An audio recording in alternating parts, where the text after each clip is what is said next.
Good morning on Monday, November 6th. It's episode 311 of the 359 podcast. My name is BBG, and your hosts today are Alfred Ng and Roger Cheng. What's up, guys? Hey, morning. Am I hosting this today? Happy Monday. No, I'll host this. All right. All But, good. we're both hosting. Co-hosting. Yes. Sure. That's usually how these group shows We're work. off to a great start this Monday. Very so we're organized. going to be talking about our iPhone 10 or iPhone X drop tests, which did not fare so It's a well. big iPhones. X across. Yeah, exactly. We'll be X talking about didn't that. give it to you.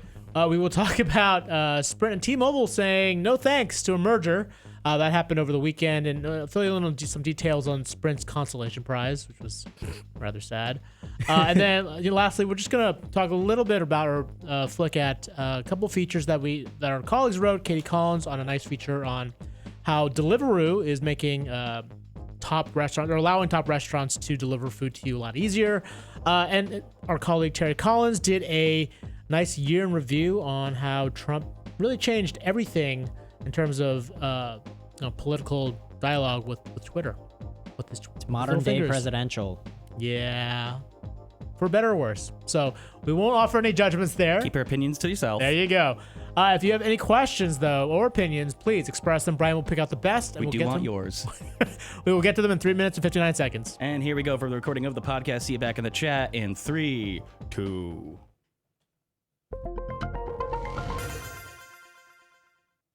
Welcome to the 359. I'm Roger Cheng. I'm Alfred Ng. Well, that didn't last long. The iPhone 10 endured our drop test and actually cracked on the very first drop. Yeah, that is not good news. Yep. The rear glass shattered, had bits of crack and had cracks in it, and we dropped it a couple times. After that, it was pretty much again. This is the rear glass, not the display, but still. Think about how often you drop your phone, and imagine Yeah. if it cracked every time you dropped it. It would not survive 3 months. It would be pretty much dead. Yeah, and I think it's a much larger issue when the phone itself is like $1,000. Yes. In a situation where I don't think anyone would want to take their. I feel like they're gonna have it on a chain as a chain wallet thing, where it can't drop. And remind me, how much does it cost to actually repair the glass? It's about $280, $110 more than the iPhone 8 repair. So a little bit of a PSA: if you are getting an iPhone 10, please cover it up because it is prone to breaking. Just to be clear, Vanessa, who dropped the phone, she dropped it at a height of 3 feet. So that's basically pocket height, and so. Yeah, she didn't even aim. That's not a high distance. She didn't even drop it on spikes or anything. That was a normal drop. That seems like a drop that anybody could do by accident. Yep, and you can sort of see in the video now. There's that little crack on the corner, and she dropped it a couple times. It got worse. Fortunately, it seemed like the display was okay, so the phone still works. But it's a $1,000 phone. You want to keep that pretty pristine. So. It's just disappointing that it was the first attempt. I know. Usually we kind of take this to the rigor on it. Exactly, and Apple actually boasted about how this is supposed to be the strongest glass ever. They worked with Corning, their glass supplier, to make a phone that would theoretically hold up to this kind of abuse. But no. All right. Next up, we want to talk about T-Mobile and Sprint over the weekend. They both confirmed that they would no longer be merging, that there were tons of talks and rumors about the two getting together. Really, I'd heard from several sources that this was supposed to be a done deal. Turns out it's not. They're going their separate ways. And Sprint offered a bit of a consolation prize on Sunday, announcing that they've struck a wireless reseller deal with cable provider Altice.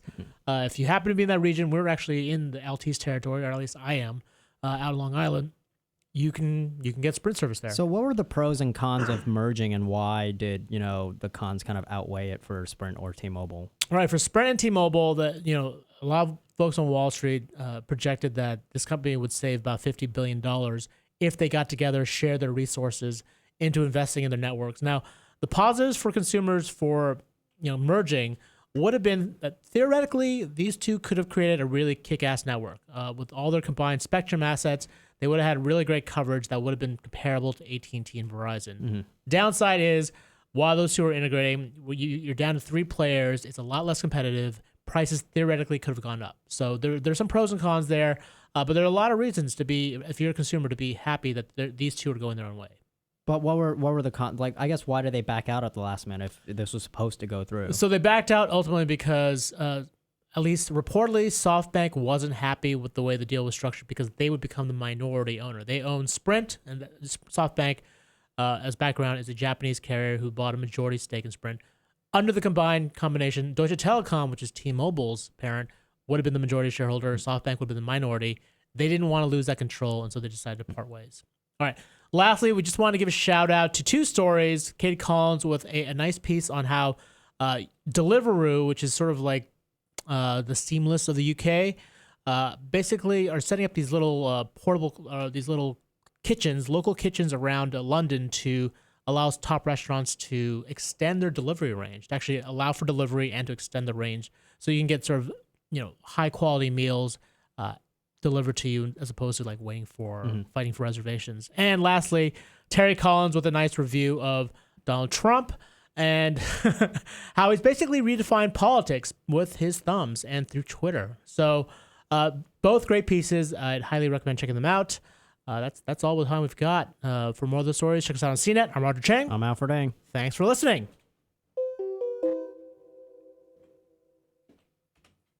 All right, everybody. Thanks for joining us for the recording of the podcast. I'm going to go ahead and start delving through your comments and questions and bring up some more chatter for us to go on and on about here on the show. Until then, what do you guys want to fill with? Let's drop some iPhone 10s.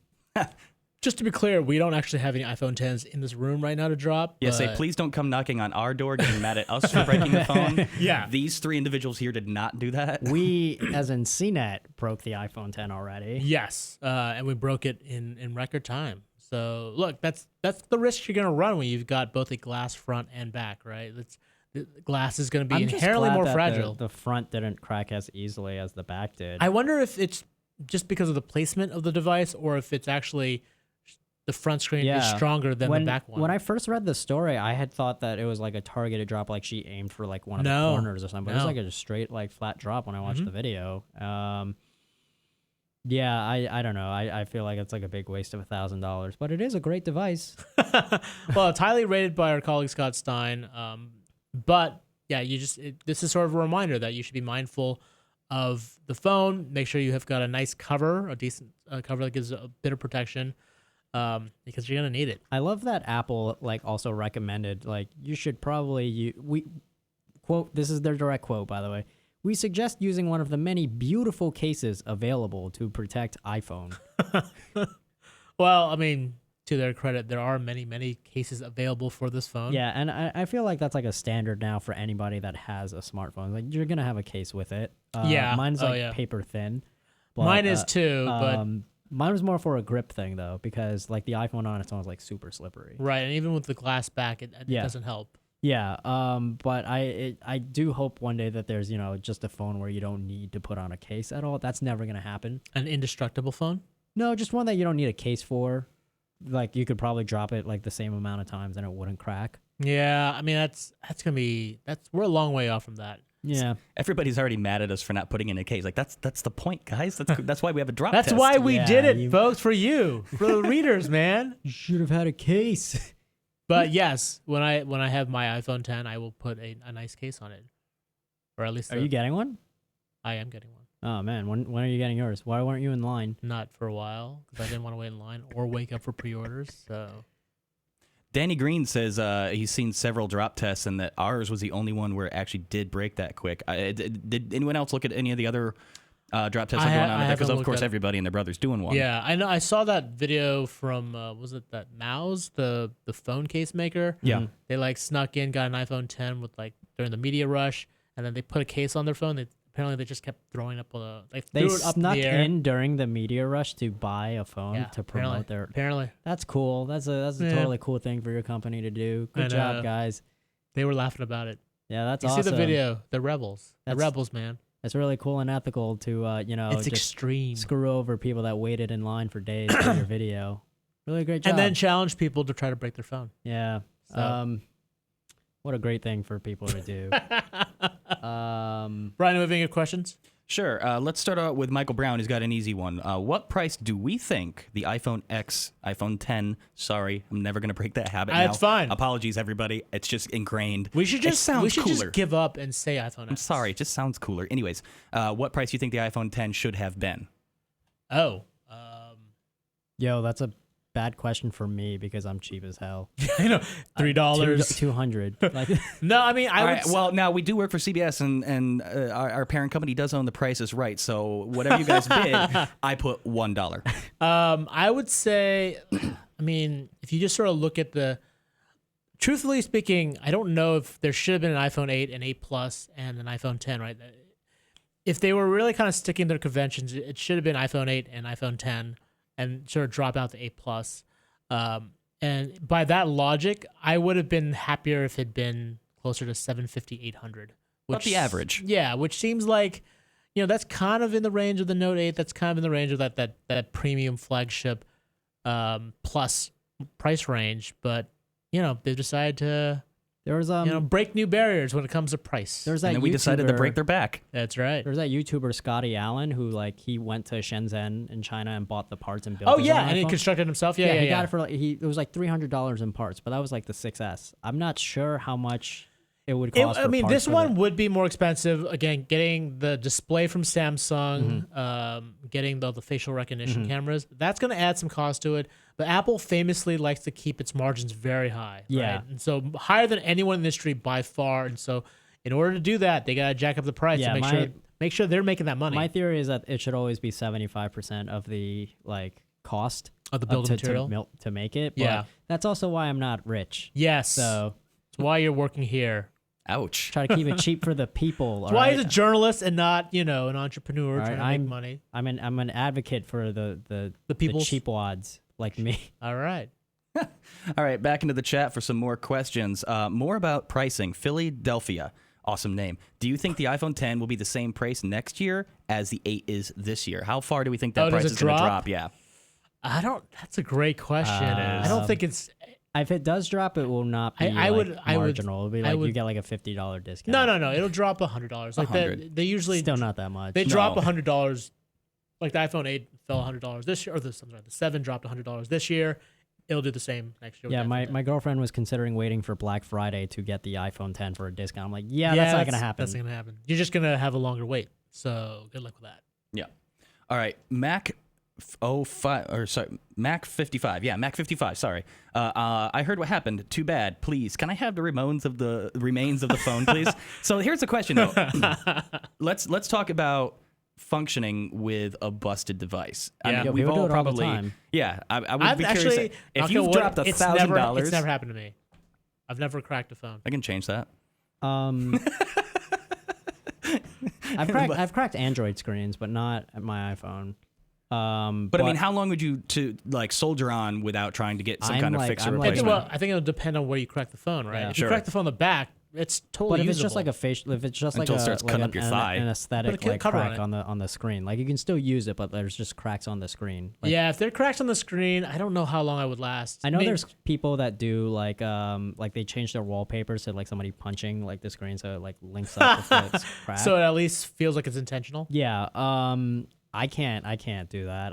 I'm like incredibly vain about stuff I like that. would say it depends on how far away I am from like paying off my phone. I guess if I'm like a year away, if like I just bought my phone, Yeah. then I'm probably gonna need to replace it. But if I'm like 2 months away from my phone being paid off and like going through the whole upgrade program again, I would probably just wait it out. Yeah. All right, some more from the chat. Let's talk about the screen a little bit more. Matthew Datcher, the Datch in the chat. I'm sure the iPhone 10 uses Gorilla Glass. Which version are they using? I believe it's Gorilla Glass 5, but Yep. Apple kept hinting at the fact that they were working with Corning to make their version better or stronger. That's what like the way they kind of worded the comments during the presentation, but I think it's just Gorilla Glass 5. I mean, Super glass. Gorilla Glass 5 is very strong. I mean, it's it's tough, but obviously, as evidenced by a drop test, it's not strong enough. All right, so more on the screen. Danny Green says, I noticed a post here before logging in about a screen issue on the iPhone 10. Have you guys seen that story yet? Oh, yeah. Yeah, the The burn-in. burn-in? The, Yeah. the burn-in is Yeah. echoed by Eric in the chat as well. Yeah, look, the iPhone 10 uses an OLED display, just like the Pixel, just like Samsung. Apple has said that they've worked with. Again, they made these comments about working with the supplier, working on developing a version of OLED that is less prone to burn-in, but they warn that burn-in is still an issue. It's still a potential risk. I don't think I've seen any actual reports of it. Though, I haven't seen not anything like that. Not like the Pixel 2 XL, which obviously tons of burn-in issues. Exactly. James Cook, why is T-Mobile charging for down payments up front and no one else is for the new iPhone? I think a lot of that's probably depending upon your credit.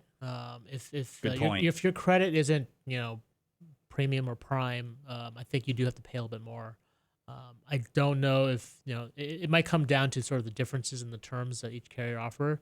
But if you're making a down payment for a phone for T-Mobile, chances are if you go to Verizon or AT&T, they'll probably ask for the same thing. Yeah, most providers are probably going to let you pay off this monthly, right? They're not going to ask for $1,000 like straight up. Yeah, in fact, they kind of okay. insist upon you going on a monthly installment fee. Okay. But again, if you have poor credit, they'll often ask you to pay more up front. A couple $100 here and there. James H., one thing that concerns me is how I turn on the iPhone 10, the screen at least. So how do I turn on the screen without pushing an actual button because of my disability? James, if you don't mind me asking, could you let us know what that disability is so we could try to evaluate further? In the meantime, Michael Brown has another great question. Does anyone think Apple spends more or less than competitors in R&D and marketing? I mean, they definitely spend a comparable amount on R&D and marketing. I would say that they make most of their profits up by jacking up their prices on the phones. Aren't there competitors their R&D and marketing? Oh, actually, yes and no. They do use high-tech components from their suppliers for sure. I would also say they also they force the carriers to shoulder some of the marketing burden, so they don't have to spend as much there. Because you see AT&T and Verizon sponsored Apple ads all the time, right? So in that respect, they extend their marketing reach by having the carriers tell their story for them. All right, we are getting down to the last bit of time here, but let's knock out a couple more questions. Subash asks, is the Face ID on iPhone 10 really a revolutionary step towards mobile security?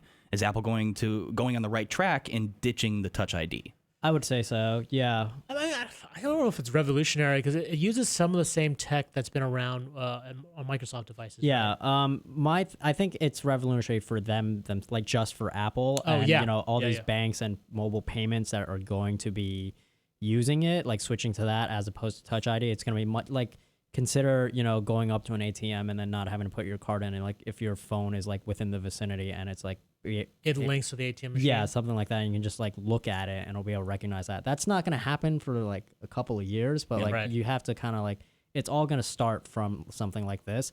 Microsoft, Android, all these other companies that do have facial recognition, it's going to be a little bit harder for them because they don't have the infrared security kind of standard that Face ID does. Well, Microsoft does, I think.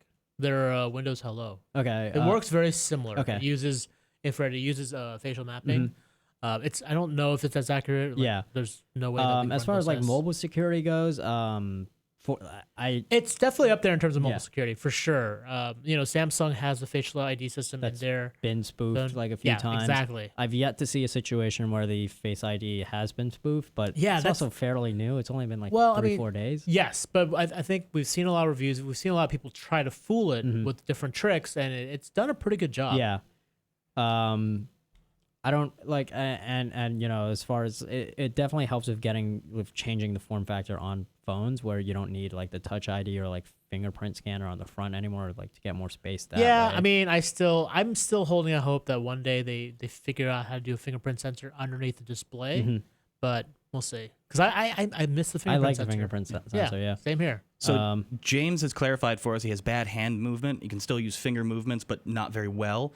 Thank you to Michael Brown for actually jumping in and saying, double tapping the screen will turn it on, as well as lifting up the phone at a 90-degree angle. So expanding on that, Eric has been asking, how does facial recognition work from multiple angles? Like if the phone is on the table, you want to unlock it, do you have to pick it up? So we actually saw Scott demo that a little bit. We saw that. Where it does have to be somewhat perpendicular to your face. Or parallel, you mean? Parallel. He but he didn't have to lift it too far. Yeah, it wasn't fully parallel. Like it wasn't flat on the table. He couldn't quite look at it from the table and unlock it. But he had to lift it a little bit slightly to get it unlocked. So it kind of works. I imagine just like Touch ID, this is gonna get better. It's gonna get more refined. Like I'm not sure if there's a way to just look at it and go straight to the home screen yet, which I would like, because I think that would remove one step and make things a lot faster. But it's gonna get better. Touch ID got way better over the years, and Face ID will do the same.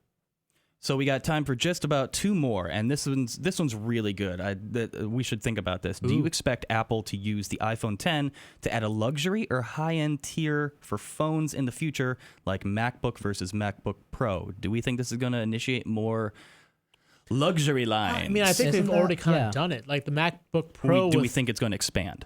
Yeah. Do you think they're gonna like a X2 or something, and then like a 9? I think generally speaking, across any and all Apple branded products, do we think this is kind of opening a Pandora's box?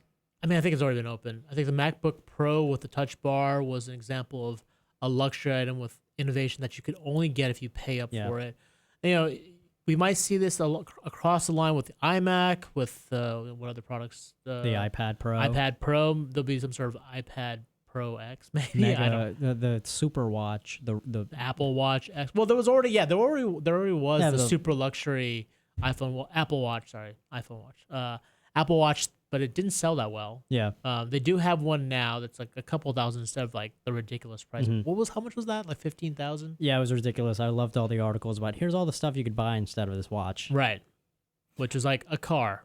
So my prediction for the future is ultimately they're going to do away with all of their actual hardware lines. There will be no more laptops. There will be no more tablets, no more phones, no more watches.